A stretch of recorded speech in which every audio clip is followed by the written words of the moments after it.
You are ready. Thank you, Daddy. You ready? I'm ready. Hi, everybody. My name is Charlie Parman. I'm a very grateful recovering alcoholic. Because I'm a member of the Fellowship of Alcoholics Anonymous, and with the grace of the power that I found through the 12-step program of Alcoholics Anonymous, I haven't found it necessary to take a drink for 13,323 days today, one day at a time.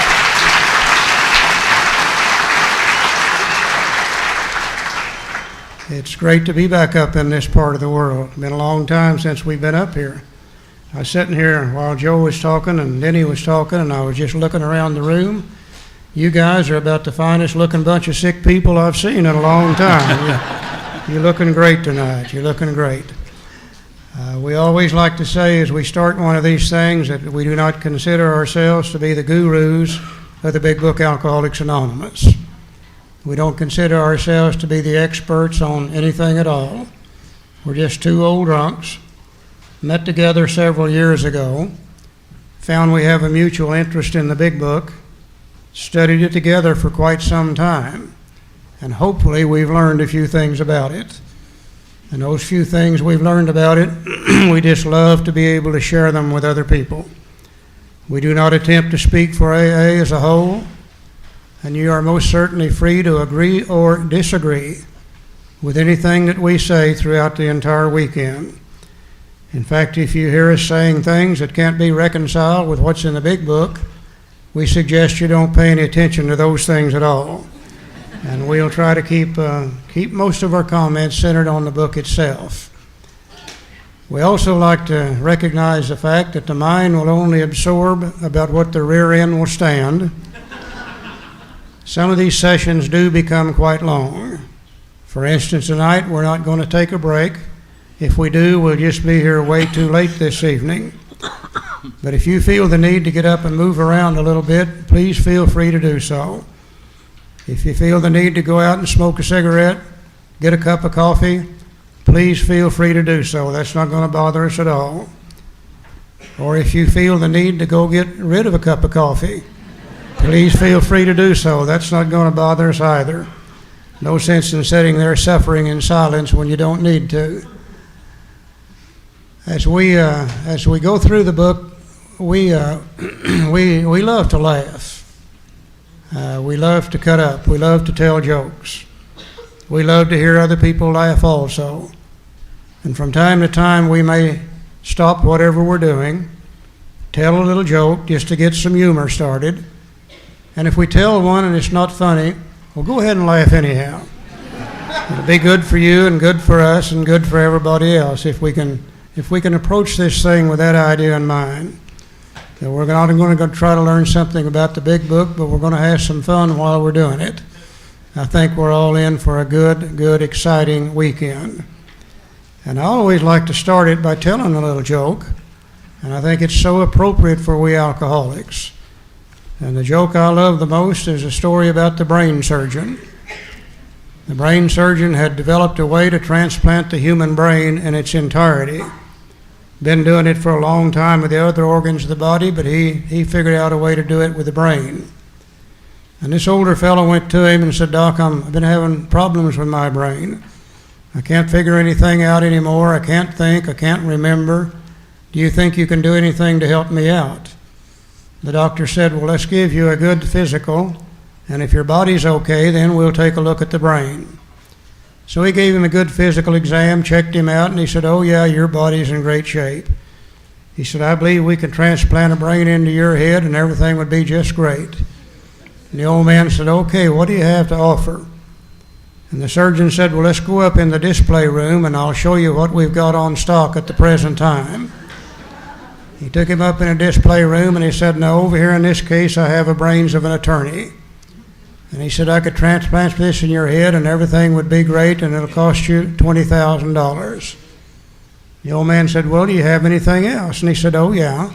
In this case over here I have the brains of a doctor." He said, "I could transplant this in your head and everything would be great and it'll cost you $30,000. The old man said, "Well, do you have anything else?" And he said, "Oh yeah." He said, "In this case over here I have the brains of an alcoholic." He said, "I could transplant head, everything would be great, it'll cost you $50,000.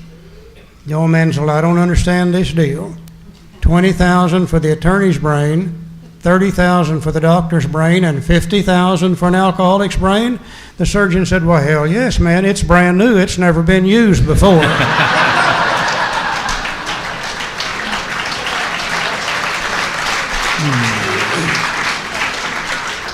I think most of us will go to the grave with about at least 60% left unused that we never did use during our lifetime. So, Joe, you got anything?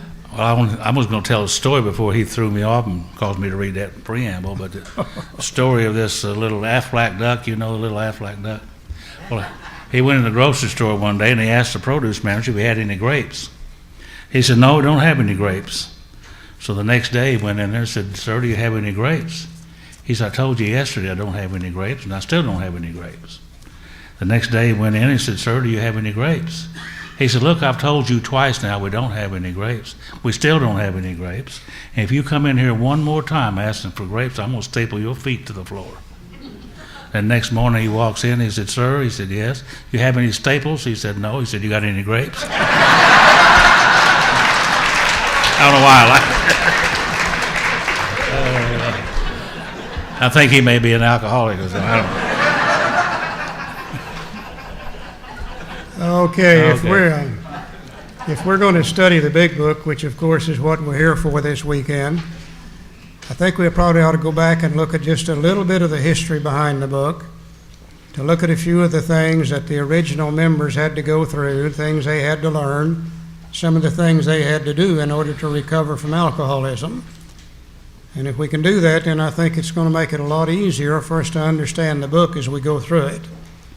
So to look at a little bit of the history of it, we like to open the book right up. And let's go to the forward to the second edition. And that's Roman numeral 15. And let's go to the last paragraph on that page and look at just a little bit of the history behind the book itself. You know, Bill has a little formula that he uses in all of his writings. Certainly he used it in the big book of Alcoholics Anonymous, but he used it in everything he ever wrote. The first thing he always does is he tells us what the problem is. Make sure we understand the problem, and then he gives us a solution to that problem, and then he gives us a practical program of action to implement the solution that he just described. He does that over and over and over. So anytime you read anything by Bill, you can see that little formula, and certainly the book of Alcoholics Anonymous is laid out in that fashion. Bottom of the page. The spark that was to flare in the first AA group was struck at Akron, Ohio in June 1935 during a talk between a New York stockbroker and an Akron physician. Okay, we know this New York stockbroker is this fellow named Bill Wilson. I think we're treating Bill pretty good when we call him a New York stockbroker. He really wasn't. He was a New York City stock speculator. He made his living out of selling fast, talking to slow-thinking people. We don't want to take anything away from Bill. He was a great man. But we all need to recognize the fact he's a real alcoholic, just like all the rest of us, and it makes it easier to understand the book, because Bill is the primary author of the book. We know the Akron physician is this fellow named Dr. Bob Smith. Now, 6 months earlier, the broker had been relieved of his drink obsession by a sudden spiritual experience following a meeting with an alcoholic friend who had been in contact with the Oxford groups of that day.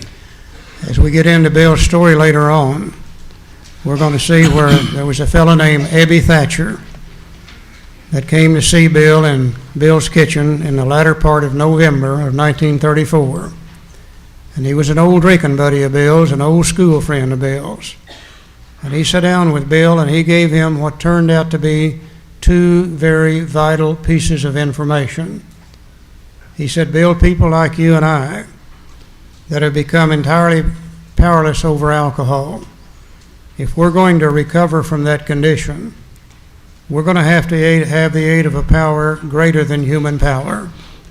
He said, we've tried the doctors, we've tried the ministers, we've tried the psychiatrists, we've tried our own power, and all of it has failed. But he said, if we could have the aid of a power greater than human power, then we can recover from alcoholism. And he said, I've been attending meetings with a group of people called the Oxford Groupers. And they told me that if I could have spiritual experience, that during that spiritual experience I would be able to find the power greater than human power, and I wouldn't have to drink anymore. He said they also outlined for me a practical program of action.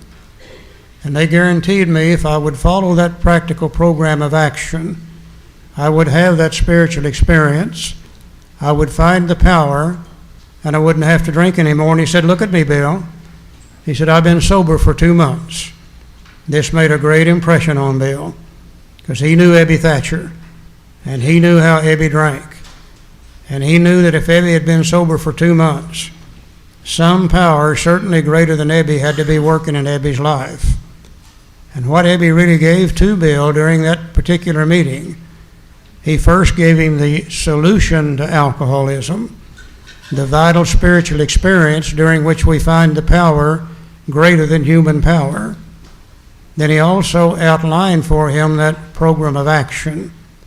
And we know that shortly thereafter, Bill went into the hospital and was detoxed, and they began to apply the program of action. And lo and behold, Bill recovered from that condition known as alcoholism. But there was another piece of information that he also had to know that he didn't get from Ebby Thatcher. He got the solution, he got the program of action from Ebby, but he didn't really understand what the problem was until he met a little doctor called Dr. Silkworth. He'd also been greatly helped by the late Dr. William D. Silkworth, a New York specialist in alcoholism, who is now accounted no less than a medical saint by AA members, and whose story of the early days of our society appears in the next pages. Now, from this doctor, the broker learned the grave nature of alcoholism. And again, when we get into Bill's story, we're going to see where as far back in the summer of 1933, Bill was placed in the town hospital in New York City, withdrawn from alcohol by a little doctor called Dr. Silkworth. In the summer of 1933, Dr. Silkworth sat down with Bill and explained to him his ideas about alcoholism. He said, Bill, I do not believe alcoholism is a matter of willpower. I don't believe it's a matter of moral character, and I don't think sin's got anything to do with it. He said, I really believe people like you who are suffering from alcoholism, you're suffering from an illness. And he said it's a very peculiar illness. It seems to be a twofold illness, an illness of the body as well as an illness of the mind. And he said, it's been my experience after working with many, many alcoholics that whenever guys like you put any alcohol whatsoever into your body, that it develops an actual physical craving for more of the same. And he said that craving is so strong that it's beyond your ability to control the amount you're going to drink after you have once started drinking. And he said because of that craving of the body, you'll never be able to successfully drink alcohol again as long as you live. Every time you try it, you're going to end up drunk and sick and in all kinds of trouble. But he said, Bill, that's just half of your problem. He said, I also believe that people like you have developed what we call an obsession of the mind. And he said an obsession of the mind is an idea that overcomes all ideas to the contrary. And it is so strong that it can make you believe something that is not true. He said, now the truth is you can't successfully drink alcohol. And from time to time, you realize you can't successfully drink alcohol. So you muster your willpower and you stop drinking. But he said after a while, your mind begins to remember the great sense of ease and comfort that comes at once by taking a couple of drinks. And next thing you know, you get to thinking about what alcohol is going to do for you rather than what it does to you, and you believe that you can drink again. And based on the idea that this time it's going to be different, you take that first drink, and then that first drink triggers that allergy, and then you end up drunk and sick and in all kinds of trouble. He said you can no longer safely drink because of the body, nor can you stay sober because of the mind. Therefore, you have become absolutely powerless over alcohol. In the summer of 1933, Bill knew what the problem was. For the first time, he understood it. And he said, now that I know what's wrong with me, I'll not have to drink anymore. And we know that in a short period of time, he got drunk again. until 1934. Placed back in the town's hospital in the summer of 1934, and again withdrawn by Dr. Silkworth. And this time Dr. Silkworth pronounced him incurable and said this guy is going to die during DTs, or he's going to become a wet brain within a short period of time. He is hopeless. And Bill overheard that. And he said fear sobered him up for a little bit. But then on Armistice Day 1934, his mind told him it's okay to drink again. And he took a drink and triggered the allergy and couldn't stop. So knowing his problem as far back as 1933 didn't solve it. It's only when Ebby brought him the solution, the idea of the vital spiritual experience, brought him the program of action, that Bill was able to recover from alcoholism by having what he always referred to as a vital spiritual experience. He knew three things: what is the problem, what is the solution, and what is the program of action. And based on that, he could recover. Ebby began to take Bill to these Oxford group meetings, and there he was introduced to the tenets of the Oxford group. And our book says that though he could not accept all the tenets of the Oxford group, he was convinced of the need of moral inventory, confession of personality defects, restitution to those harmed, helpfulness to others, and the necessity of, belief in, and dependence upon God, which we know that later on, along with some other things, those tenets were expanded into the 12 steps of Alcoholics Anonymous. And Bill liked that idea about being helpful with other people and to other people. He liked that. So he began to go into the bars along the streets and drag people out of those bars and take them to these Oxford group meetings with him. He'd go out in the streets and seine them up out of the gutters and take them to the Oxford group meetings with him. Most of them didn't want to go, but Bill was taking them anyhow because he was trying to help them stay sober. He did that for about 6 months, and after about 6 months, nobody was staying sober. So he ultimately went to Dr. Silkworth and said, "Look, I've been trying to help all these people out there, and nobody seems to want what I have." And Dr. Silkworth said, "Well, Bill, I've heard about some of those shenanigans you're pulling out there on the streets, making those people go to those Oxford group meetings, talking to them about this great spiritual experience that you had. You know, so why don't you do for them what I did for you? Why don't you talk to them about the illness of alcoholism? Explain to them what the problem is. Talk to them about the allergy of the body and the obsession of the mind. And if they will accept that, then you can talk to them about the great spiritual experience, the solution that you had."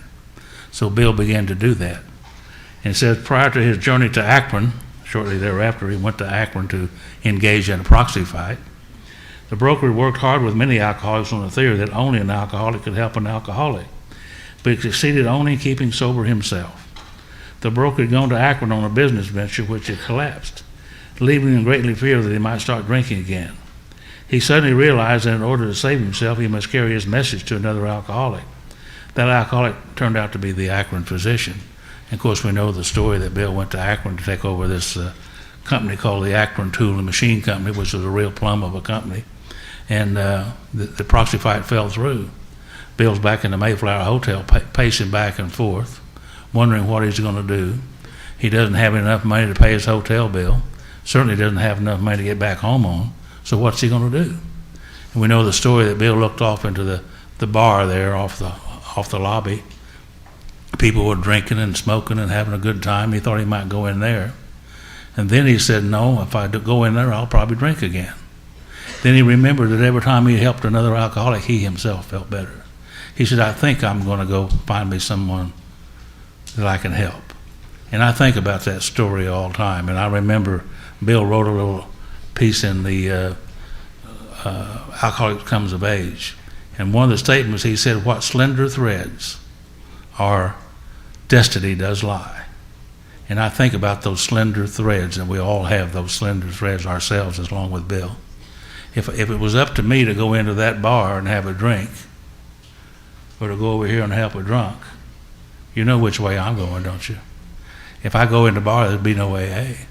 If Bill goes in the bar, there'd be no AA, and we won't be sitting here. What slender threads that we have in Alcoholics Anonymous. Very precious AA is. Thank God he made the decision to go help a drunk. We know that Bill made a few phone calls, came in contact with this lady named Henrietta Cyberling, and said, "I'm a run hound from New York City, and I'm here in Akron, and I'm just a drunk, I need to find an alcoholic I can talk to. And Henrietta set him up with a meeting with Dr. Bob. She said, I'll try to set up a meeting for you tomorrow here at my home. So she called Dr. Bob's house and talked to Ann, Dr. Bob's wife, and told Ann about this guy from New York City that thought he had an answer to alcoholism, and he would like to talk to another alcoholic to keep himself from getting drunk. And she said, why don't you bring Dr. Bob over and they can visit with each other? And Henrietta said, Ann said, Henrietta, I would love to bring Dr. Bob over. But she said, tomorrow is Mother's Day, and he's brought me home a potted plant for Mother's Day, and he's potted under the kitchen table right now. But she said, you set it up for tomorrow, and I'll try to bring him over tomorrow. And they got up the next morning, and Ann set in on Dr. Bob to go over to Henrietta's to talk to this rum hound from New York City. Dr. Bob was hungover, sick, feeling lousy, and he said, I'm not going. And she said, well, yeah, I think you really ought to go. This guy might have the answer to your problem. Dr. Bob said, I don't want to talk to any other drunk. None of them know what the hell they're talking about anyhow. She said, well, you're going to go. And he said, no, I'm not. And she said, yeah, you are. And eventually she pressured him into it. And he said, I'll go over there and give that guy 15 minutes of my time, and then I'm leaving. And they went over to Henrietta's, and Bill and Bob went off in a room by themselves. 5 hours later, they came out of that room. And Dr. Bob said, this is the first man I ever met that knew what he was talking about when he was talking about alcoholism. Because you see, Bill did something here he had never done before. He didn't try to force his great spiritual experience on Dr. Bob. He didn't talk about the great white flash that he had had in the town's hospital. He did what Dr. Silkworth told him to do. He said to Dr. Bob, let me tell you about my drinking. Didn't talk about Dr. Bob's drinking at all. And he began to explain that many, many times I would be on the way home, and I would stop off in a speakeasy to have a drink, and then I was going to go home and have dinner with Lois. And he said I would take a drink, and the next thing you know, I would have to have a second and a third, and I may not get home at all that evening, may not get home until the next day. Dr. Bob said, my God, man, that's what's been happening to me. And Bill said, well, this little doctor in New York City explained to me that this is an actual physical allergy of the body. And it creates a craving in our body which is so strong that we can't control the amount that we drink after we once start drinking. He continued to tell him about the many, many times that he had sworn off drinking. He said, I've got a tremendous amount of willpower. I've always been able to do anything I wanted to do. And he said, I would wake up one morning and I'd swear off and say, I'll never take another drink as long as I live. And he said, by that afternoon, I'm sitting in a bar wondering how in the hell did it happen this time. Dr. Bob said, my God, man, that's what's been wrong with me. And Bill explained to him that this little Dr. Silkworth had called that an obsession of the mind, and said, doesn't make any difference how smart we are. Doesn't make any difference what our professional standing is. Doesn't make any difference how much willpower we got. From time to time, our mind is going to tell us it's okay to drink. And we end up taking a drink, and then we end up drunk. I always wondered how this old New York City stockbroker, stock speculator, could explain to a well-trained surgeon what was wrong with his body and his mind. But he did it simply by telling him what Dr. Silkworth had told him. For the first time, Dr. Bob understood the problem. Now, our book says, this physician had repeatedly tried spiritual means to resolve his alcoholic dilemma but had failed. He was already a member of the Oxford groups in Akron, Ohio. He was already trying to have a spiritual experience, but he had never been able to apply their program of action to the depth necessary to recover because he didn't know what was wrong with him.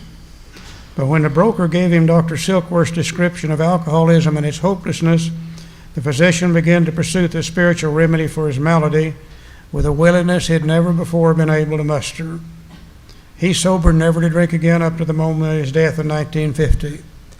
This seemed to prove that one alcoholic could affect another, as no non-alcoholic could. Bill sharing his story with Dr. Bob, and for the first time, Dr. Bob's problem. It also indicated strenuous work one alcoholic with another was vital for permanent recovery. Remember, Bill Wilson was just about to get drunk. He didn't go see Dr. Bob to sober up Dr. Bob. He went to see Dr. Bob to keep Bill Wilson from getting drunk. So the very two things our whole fellowship is built upon was experienced during that particular visit. One alcoholic can affect another as no non-alcoholic can. Strenuous work with another alcoholic is vital for our own recovery. Hence, the two men set to work almost frankly upon alcoholics arriving in the ward of the Akron City Hospital. One night, Dr. Bob and Bill was sitting there talking, and Dr. Bob said, "Well, Bill, we better get busy." He said, "Get busy doing what?" "Helping drunks." You said helping drunks would help us. He said, "But I'm not from Akron. I don't know any drunks here. Do you?" And he said, "No, I really don't. But I know a lady down at the Akron City Hospital. Surely to God, she'll know a drunk." So he calls up that head nurse and says, "I've got this rum hound from New York." I think about that. Henrietta Seiberling, a very educated woman from Vassar. And here's this guy that calls up and says, "I'm a rum hound." Don't that really just turn you on? I mean, you know. But they had been praying that Dr. Bob would find a solution for his drinking problem, and here it shows up. See, that's why they were able to get together so easy. But they decided to go see this head nurse. She said, "Yeah, I've got the fellow down here. He's in the ward of the hospital, and we got him strapped down real tight." And she said, "Oh, by the way, Dr. Bob, have you tried this solution on yourself?" She knew that he too was a drunk. He said, "Yes, I have, but I'm staying sober." And the ward is, some of y'all know what a ward is. That's to the end of the hall when you can't afford a private room or a semi-private room. They put you at the end of the hall, put some screens around you. And it looks like if you're going to die, they take you off the ward and put you in a private room so you can die with a little dignity. So they said, "Put this guy off the ward and put him in a private room, and we'll be down to see him in the morning." So the next morning, Dr. Bob and Bill went in to see this fellow named Bill Dotson, AA number 3. And he sat down with Bill Dotson, the lawyer. And this time they didn't do what they had done before. This time they began to talk about their drinking. They weren't talking about Bill Dotson's drinking. They began to talk about their drinking. And he began to identify with those two. He said, "You guys are just like me. I drink just the way you do." So that identification was set up. And eventually, a couple of days later, he told his wife, said, "Get my clothes. I'm going to get out of this hospital. I'm going to go do what those guys are doing." And he never had another drink again until he died in 1966. Their very first case, a desperate one, recovered immediately and became AA number 3. He never had another drink. Now, this work at Akron continued through the summer of 1935. There were many failures, but there was an occasional heartening success. You know, we look back at that period of time, and we always give credit to Bill and Bob and Bill Dotson and all of that first 100 people, and rightfully we should. But I think we also need to stop once in a while and give credit to those that they failed with too. You know, during that summer of 1935, they didn't really know what they were doing. They would try something, and if it worked, they would retain it. If it didn't, they would discard it and try something else. One of Dr. Bob's favorite things was to fill the new person up with sauerkraut juice mixed with honey. The sauerkraut juice had the vitamins necessary, and the honey made it possible for them to drink the damn stuff. They tried that amongst many things, and every once in a while, one of these guys would fall over dead. You can almost see Bill turn to Bob and say, "Oh, shit, let's don't do that again." So I think maybe we ought to give credit to those that they failed with as well as those they succeeded with. They probably learned more from the failures than they did from the successes. When the broker returned to New York in the fall of 1935, the first AA group had actually been formed, though no one realized it at the time.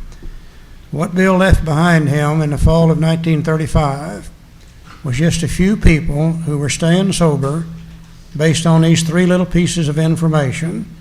What is the problem? What is the solution? What is the program of action? They were all members of the Oxford group. There was no AA at that time. Now, the alcoholics didn't fit in with the Oxford groupers too good to start with. The Oxford groupers were really not into the business of sobering up drunks. They wanted to help out the more elite members of society to get their lives straightened out. Maybe help the mayor of the town the state, the president of the company, you know how that goes. And they didn't particularly care for the alcoholics. The alcoholics would sit around in the meetings and tell dirty jokes and smoke cigarettes and drop ashes on the floor and spill coffee on the carpets and etc. The alcoholics were not too crazy about the Oxford groupers. The Oxford groupers had one thing that the alcoholics really did not like. They had what they called the four absolutes. You were to practice absolute love, absolute honesty, absolute purity, and absolute unselfishness.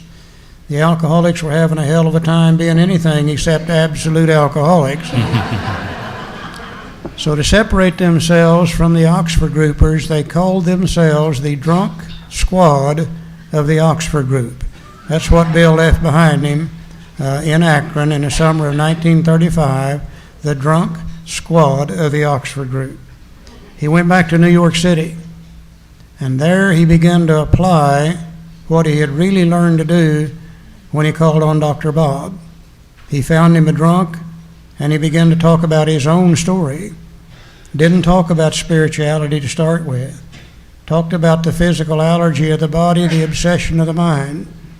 And then after he got the guy's interest, then he talked to him about spirituality and the program of action. And lo and behold, one or two started getting sober back in New York City.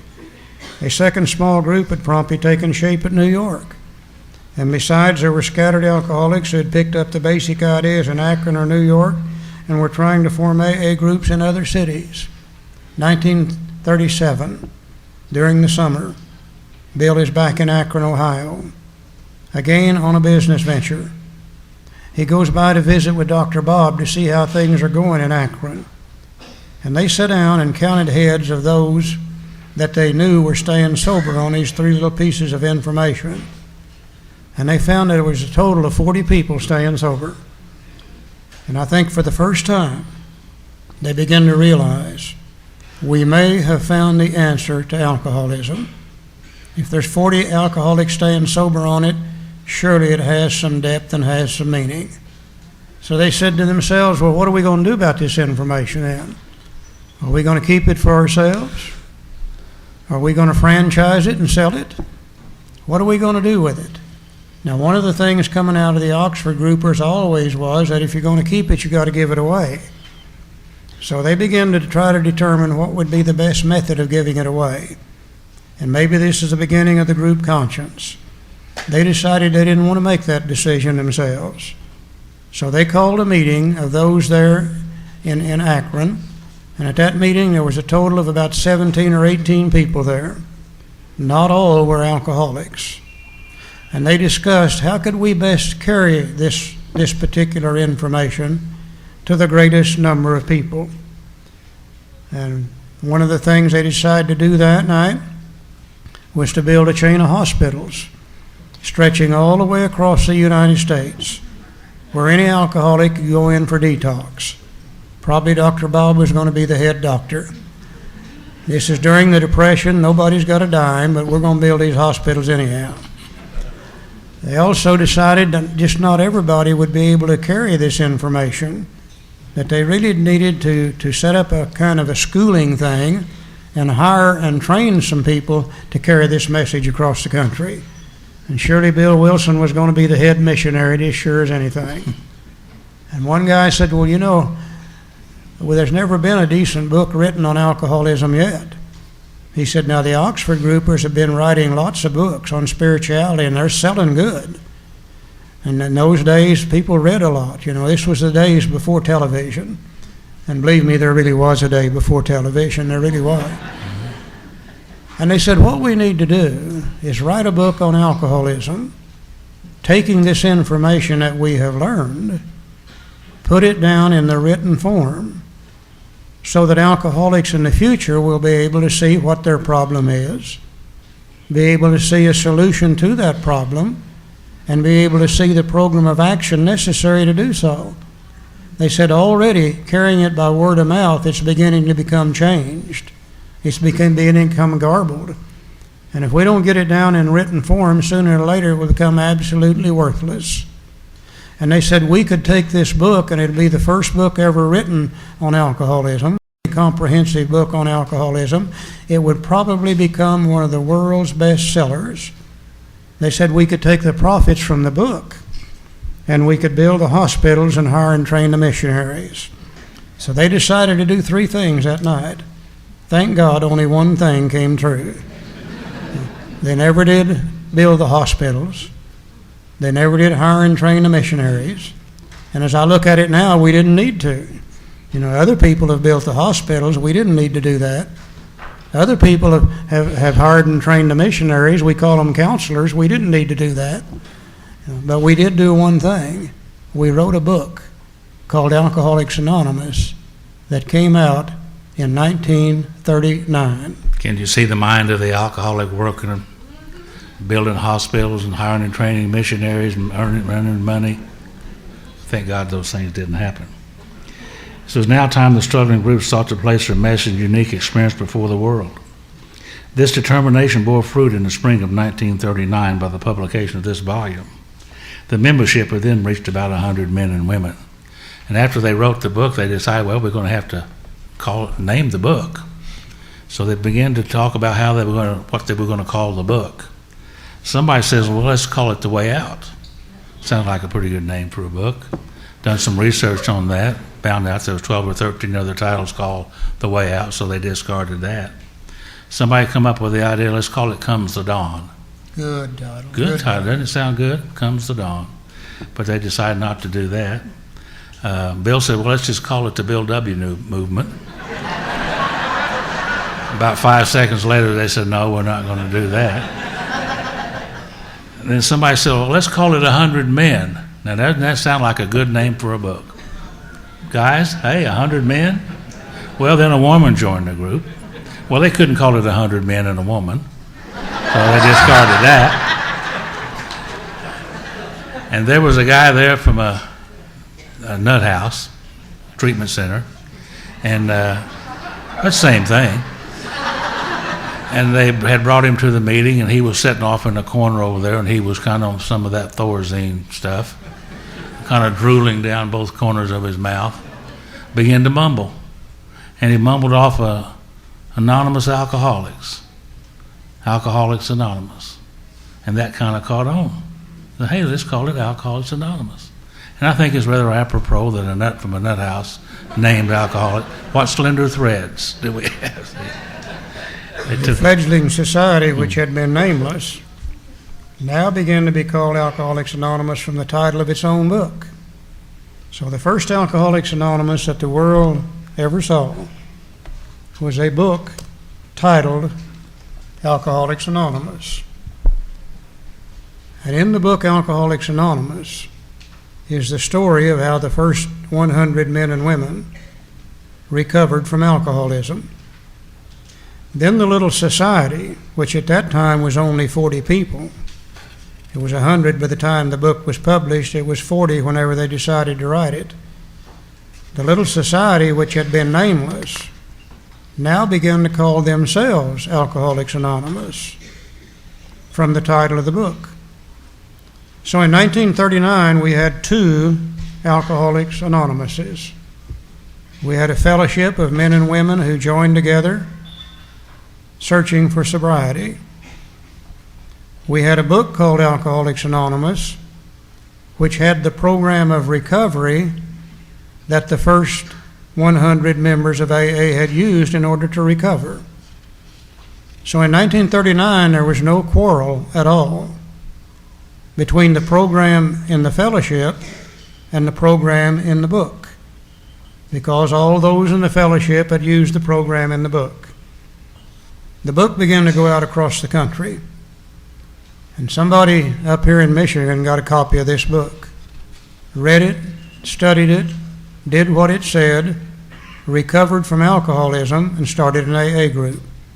First one in California did the same thing, the first one in Florida, the first one in Texas, the first one here, there, and all over the United States, and going up into Canada. So the great growth of the fellowship really began to come from the book Alcoholics Anonymous. As the fellowship got bigger and bigger and bigger, they began to notice something that the first 100 didn't have.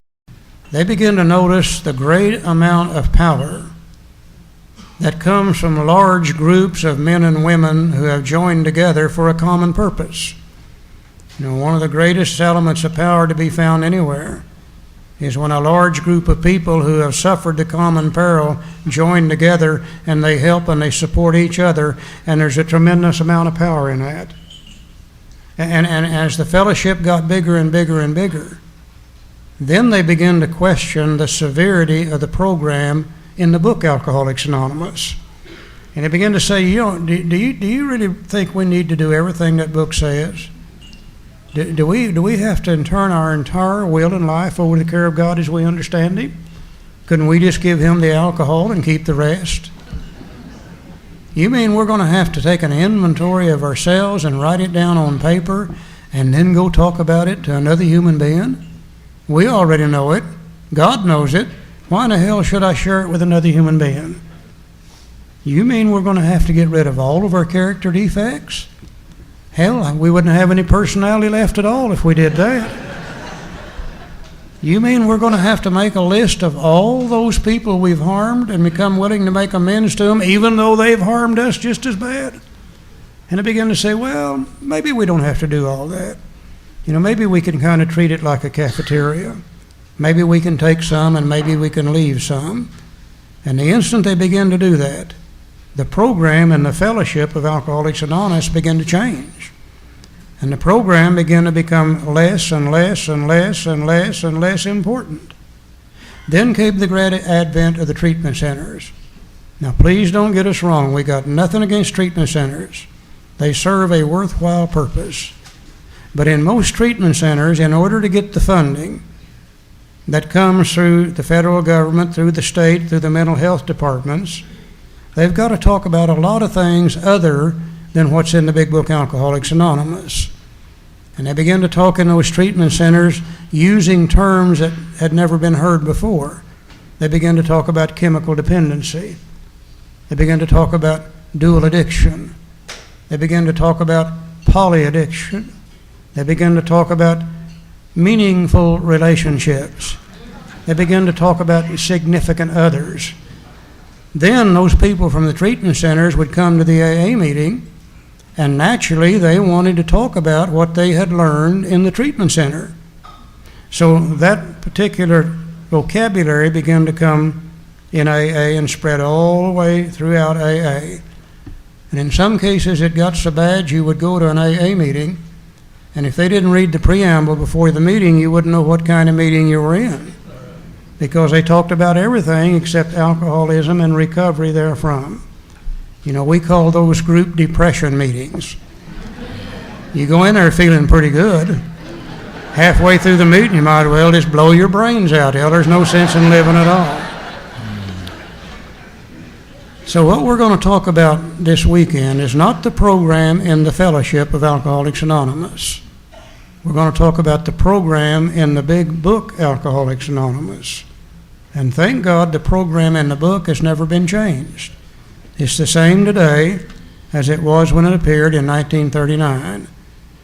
You know, a lot of the old members of AA blame this particular problem on the newcomer. They say, well, the newcomer comes in here and he wants to talk about everything except alcoholism, and I can't identify with him, and I'm sick of that crap, and I'm just going to stay home. Well, when the old-timer does that, then we have abdicated our responsibility for AA. We've turned it over to the sickest of the sickest, who are the newcomers, and then we stand back and say, look what they're doing to our AA. No, it's not the newcomer's fault. It's the old-timer's fault. You know, and hopefully, we're slowly getting back into the point of where more and more AA groups are getting out the big book Alcoholics Anonymous, talking about the program in the book, studying the book, and effecting good recovery from alcoholism. Many, many years ago, I called my sponsor, Franklin, at the time. He's dead now, but I said, Franklin, my program's not working at all. He said, well, Joe, tell me about your program. And I said, well, generally, I'm mad at my wife and the people I work with and the people that I go to meetings with. I'm just mad wherever I am. And he said, well, Joe, your program's working just the way it was designed to work. He said, have you ever tried working the program? And there's a lot of difference between my program and the program that's in this book. Thank God I got that message. Now, Roman numeral page 20, when the Fellowship of Alcoholics Anonymous was practicing the principles that was in the book, Alcoholics Anonymous, great things began to happen. He said, while the internal difficulties of our adolescent period were being ironed out, public acceptance of AA grew by leaps and bounds. For this, there were two principal reasons: the large number of recoveries and reunited homes.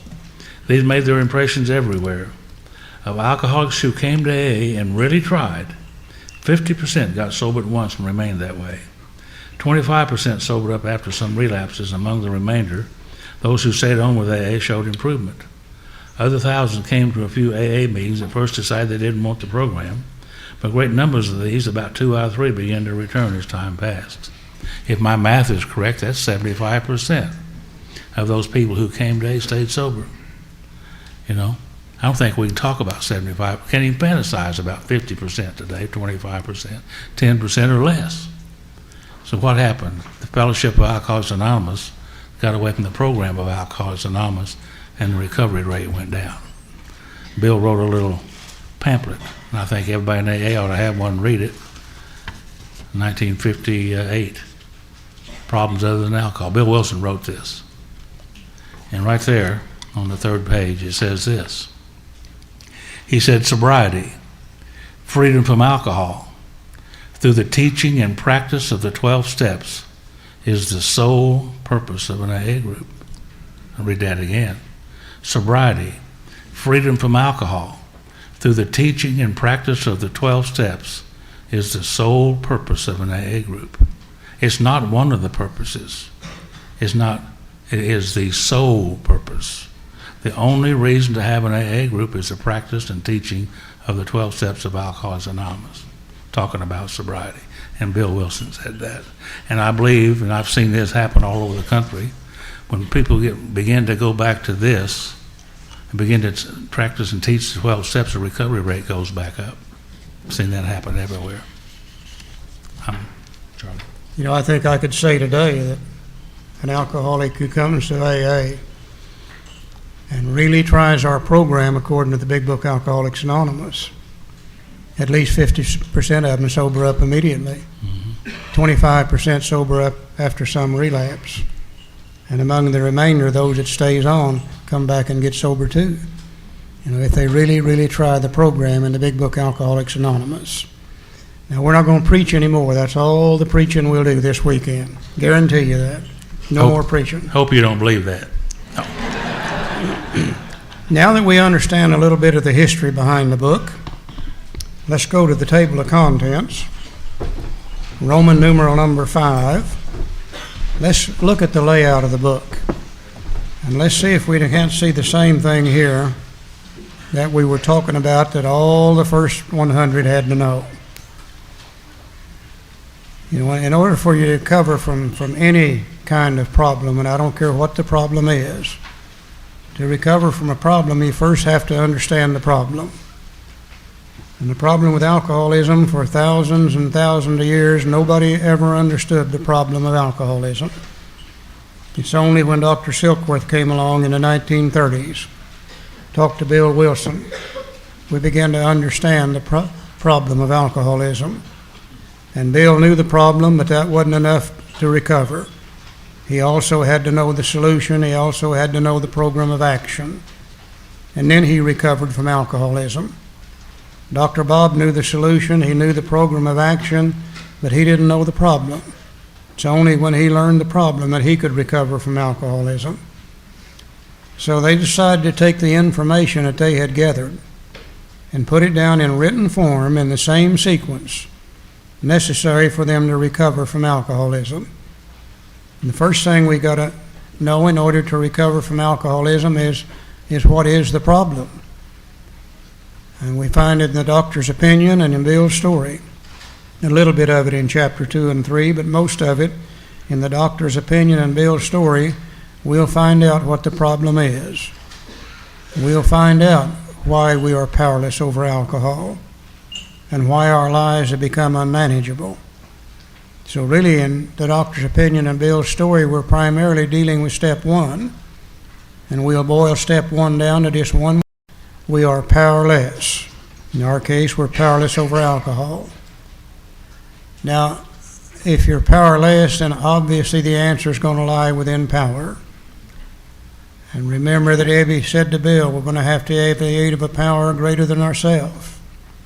So in chapter 2, there is a solution. Chapter 3, more about alcoholism. Chapter 4, we agnostics. We talk about that power that is necessary for us to be able to have in order to overcome our powerless condition. So in those 3 steps, or those 3 chapters, we're really talking about step 2. That's where we came to believe that a power greater than ourselves could restore us to sanity. It talks about that power. It talks about the insanity. It talks about what happens if we don't find that power. And thank God in the chapter we agnostic, it gives us some new ideas about that power. And through those 3 chapters we can come to believe that there is a power greater than ourselves can restore us to sanity, or step 2. Now, if the problem is powerless, and if the answer lies within power, then the only other thing we need to know is, well, how do you find that power? And we'll find in chapter 5 how it works. Chapter 6, into action. Chapter 7, working with others. We will find the last 10 steps of Alcoholics Anonymous. And if we follow the program outlined in the last 10 steps, then we're guaranteed in step 12 that we will have a spiritual awakening or a spiritual experience, and we will have found the power. We studied this book for years before we began to realize, hey, this thing is written in a certain sequence to bring about certain ideas. And one idea building on another idea, building on another idea, building on another idea. When I first started looking at it, I read it as a novel. And there were parts in it I kind of liked. Some of the stories in the back, I kind of enjoyed those. I sure as hell didn't care for chapter 2, I'll guarantee you. I read a little bit in chapter 5, and I said, there's no way I'm going to do that. So I just kind of jumped around in it, and I got nothing out of it. But if we begin to realize it is written in a certain sequence to convey these same 3 ideas, to give us the same 3 goals that Bill and Bob in the first 100 had to know, then this thing becomes a very, very fascinating book as we progress through it. I get amused at people today. They say, we're going to a step study meeting, and they're always talking about the 12 and 12. But if you're studying the Big Book Alcoholics Anonymous, you are in a step study meeting, because all the steps are here. They're all broken down in these chapters. And as we're reading and studying those chapters, we're actually studying the steps of Alcoholics Anonymous. Really amazed me when I saw that. Joe, you got anything on that? Okay. Let's flip over to the preface of the book, Roman numeral 11. Second paragraph. Because this book has become the basic text for our society and has helped such large numbers of alcoholic men and women to recovery, there exists a sentiment against any radical changes being made in it. Therefore, the first portion of this volume, describing the AA recovery program, has been left untouched in the course of revisions made for both the second and the third editions, and now we could say the fourth edition. I happen to be reading from a third edition.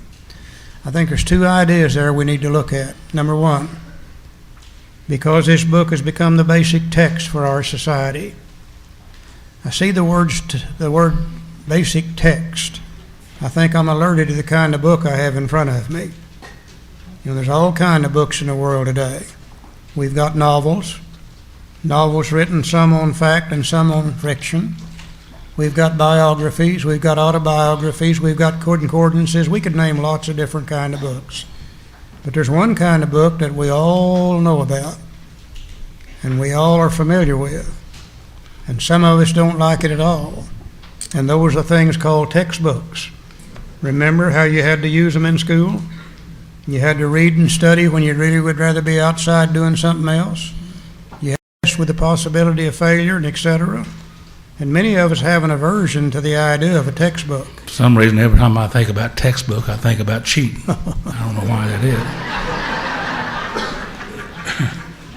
But if you look at a textbook in its simplest form, all it is a way to transfer information from the mind of one human being or a group of human beings through the written word to the mind of another human being, thereby increasing the knowledge of the user of the book. A textbook is nearly always written in a sequence. It usually assumes that the reader of the book knows very little about the subject matter. Normally starts at a simple level. Then as the knowledge of the reader increases, the information presented becomes more difficult. Let's take a textbook on mathematics. Let's say my friend Joe here knows nothing at all about mathematics. He can't add, he can't subtract, he can't do it, of those things. Oh, he can count. He could probably count to 21. If he's standing there naked and got everything where it's supposed to be, he might make 21. 20 and a half, actually. And I walk up to Joe and I hand him a textbook on mathematics and I say, I want you to go to chapter 5 and do those algebra problems. Well, being a good fellow, he'll go to chapter 5, look at it. He can't even add and subtract. He just sees a bunch of markings on paper. He doesn't understand it at all. But if I say, Joe, chapter 1 deals with the value of numbers, addition and subtraction.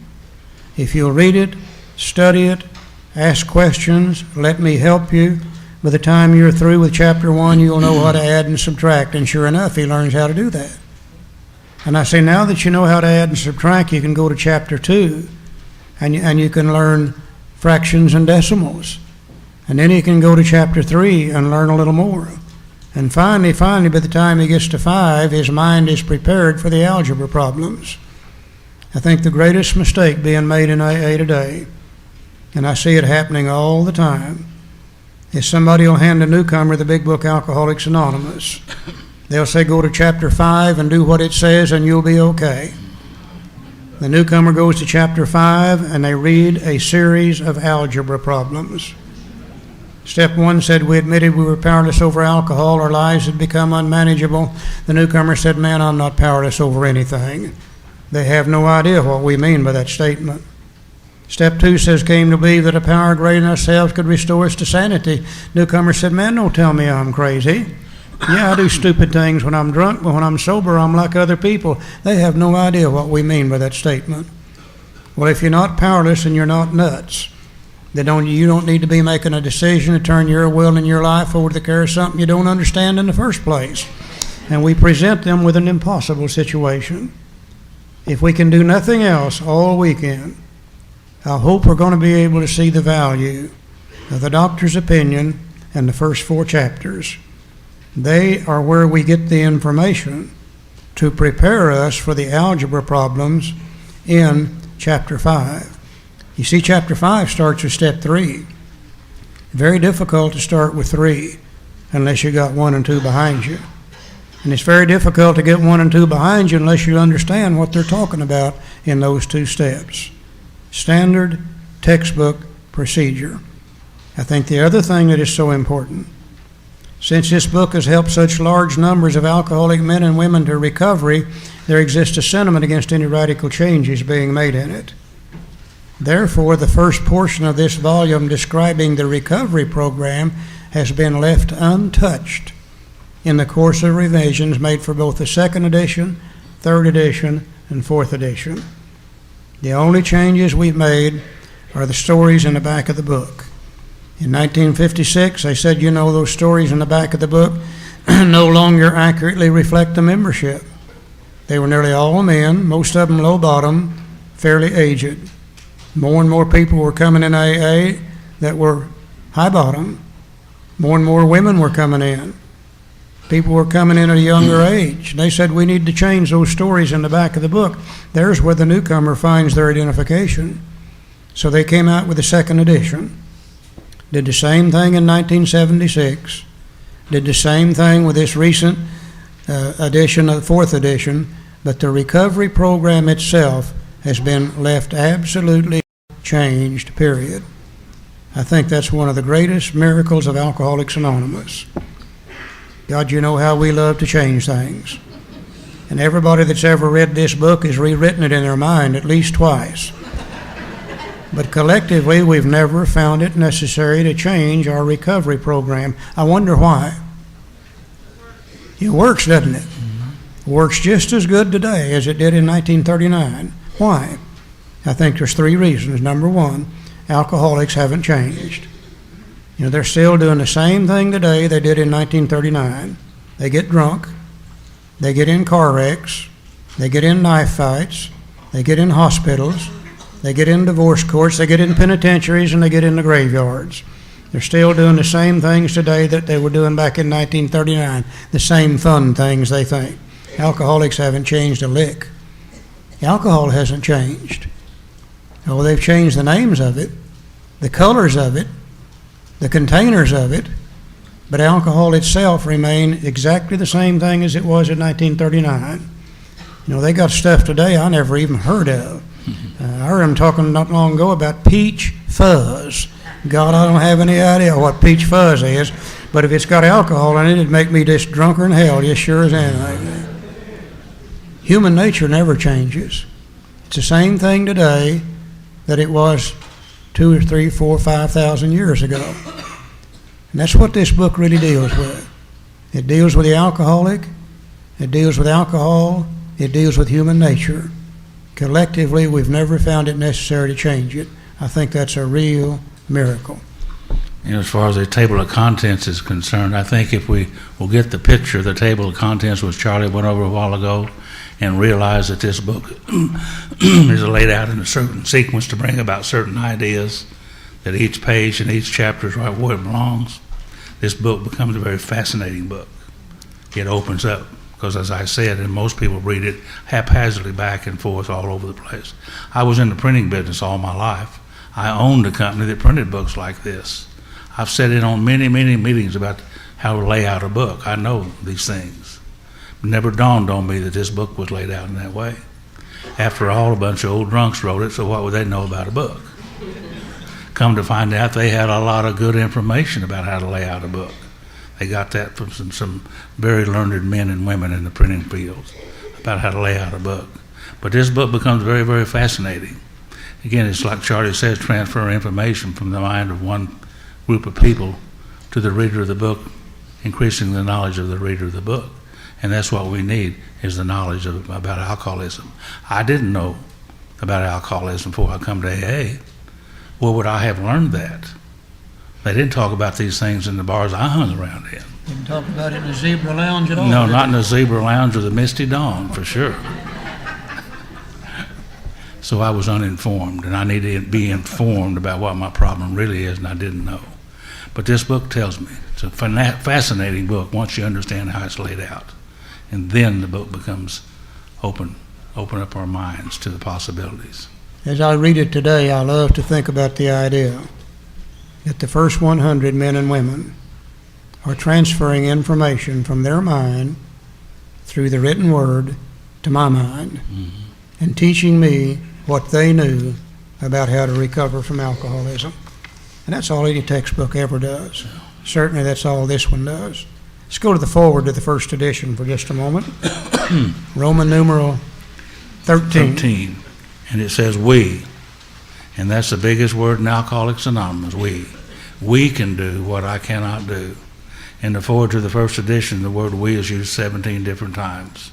The other forewords, we is not used as much. In the fourth edition, we is not used at all. Now, what kind of message that is, but in the beginning it was a we program. We can do what I cannot do. We of Alcoholics Anonymous are more than 100 men and women who have recovered from a seemingly hopeless state of mind and body. Two different things, important to know. Later on tonight, we're going to separate the body from the mind. We're going to talk about the body in great detail. Then we'll talk about the mind in great detail, talking about both of them, to show other alcoholics precisely how we have recovered is the main purpose of this book. You'll see words in here that are called italic. Charlie calls them squiggly writing. You might get confused a little bit if it is italic. And when you see the words italic in this book, it's important to be read again. To show other alcoholics precisely how we have recovered is the main purpose of this book. Later on in our book, we're going to see words like specifically, exactly, with clear-cut directions. So this is a book that's going to tell us precisely, specifically, exactly, with clear-cut directions on how to recover. And if I want to recover the way the first 100 men and women recovered, guess what? I need to do precisely, specifically, exactly, follow the clear-cut directions, or I may not recover from alcoholism. For them, we hope the page will prove so convincing that no further authentication will be necessary. We think this account of our experience will help everyone better understand the alcoholic. Many do not comprehend that the alcoholic is a very sick person. Many people today don't realize that we're very sick people. Many people in the fellowship don't realize we're very sick people. Many people in the fellowship treat it as if it's a moral issue, even today. But it's an illness of the body and of the mind. Most illnesses that we know of today is either physical or it's a mental illness. The thing that's so baffling about this one is it's part physical and part mental. And we need to understand that, and which we're going to talk about a little bit more later on. Two little ideas. We of Alcoholics Anonymous are more than 100 men and women. When I see that statement, I'm alerted to the fact that this is not a one-person, one-author book. Most books I read have been authored by one person. And if I see something in a book that's authored by one person, I don't agree with it, I usually say, well, who in the hell are they to think they're smarter than I am?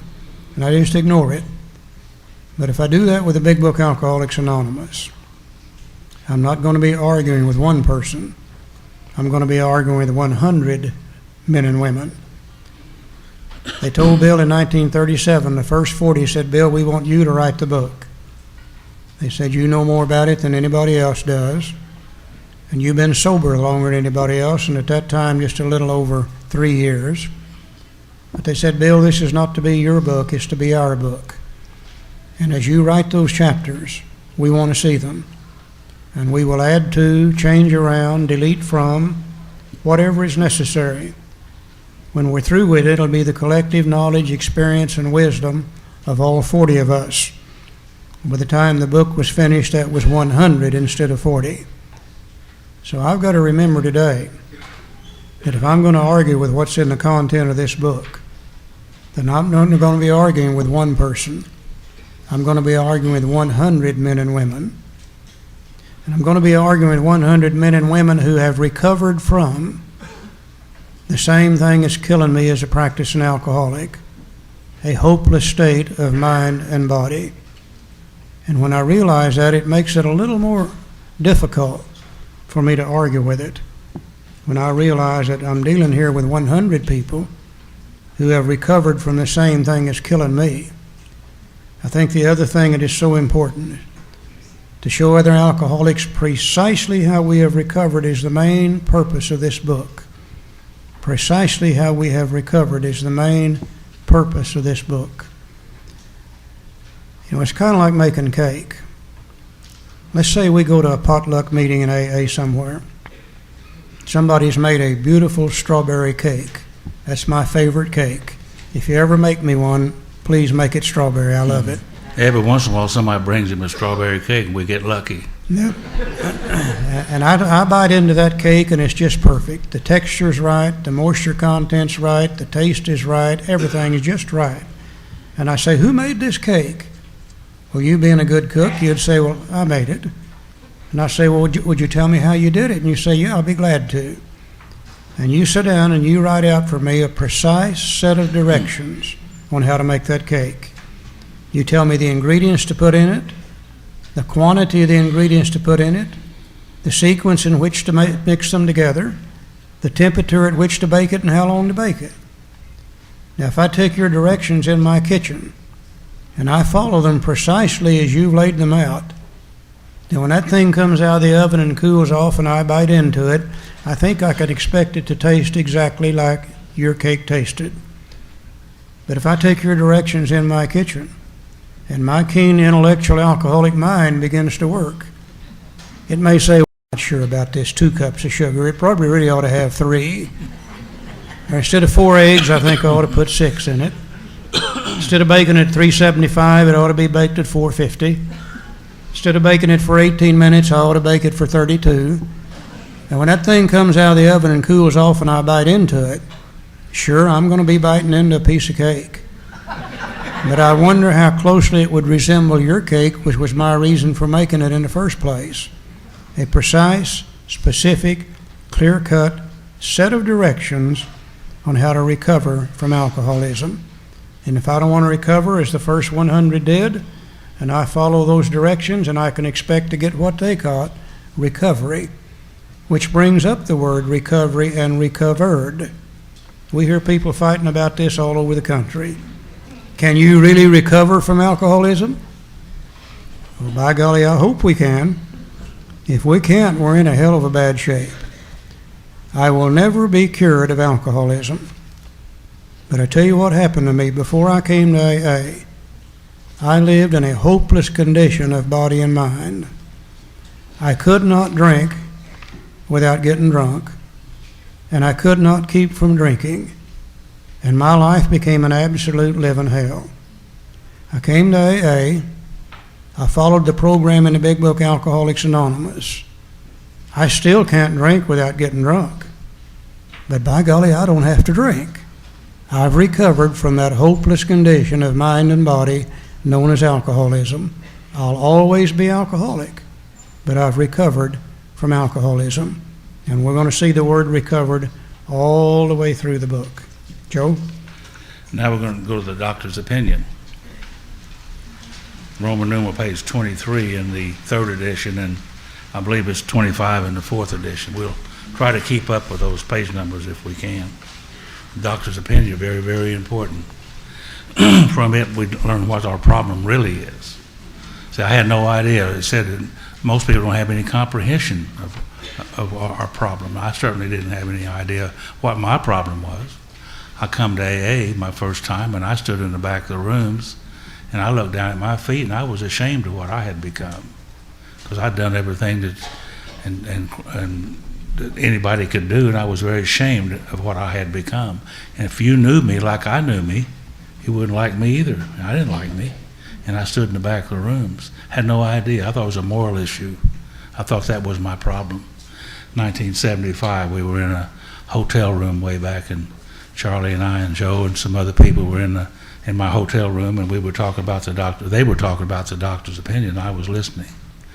And Charlie said, well, it's not a matter of morality. It's not a matter of sin.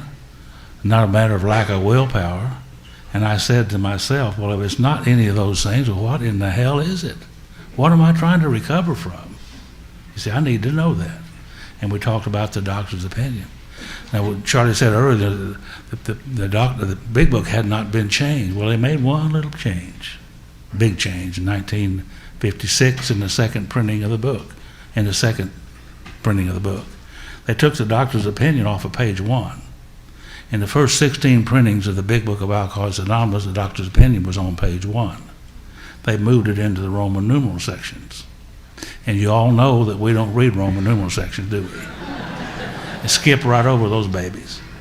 But the rest of this book, this whole book is predicated on the understanding of the doctor's opinion.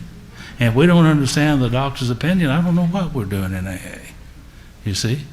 I've been at a number of meetings. I was in a meeting here a few months ago, and there was about 35 people in an hour meeting, and this one guy had been talking for 20 minutes. You know him. There was an old boy sitting next to me, old Dick, old timer in AA, and I kind of punched him. I said, Dick, what's he talking about? He said, I don't know. He never says.